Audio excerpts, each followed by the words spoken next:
ये बता दूं कि तेरी मुट्ठी में जुबान जो चीज है वो क्या है? जब तेरी मुट्ठी वाली चीज बता दे कि मैं अल्लाह का नबी हूँ या नहीं हूँ,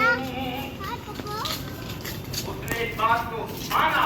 कि अगर दूसरी बात जो है ये पहली से ज्यादा, जो दूसरी बात है वो समझता था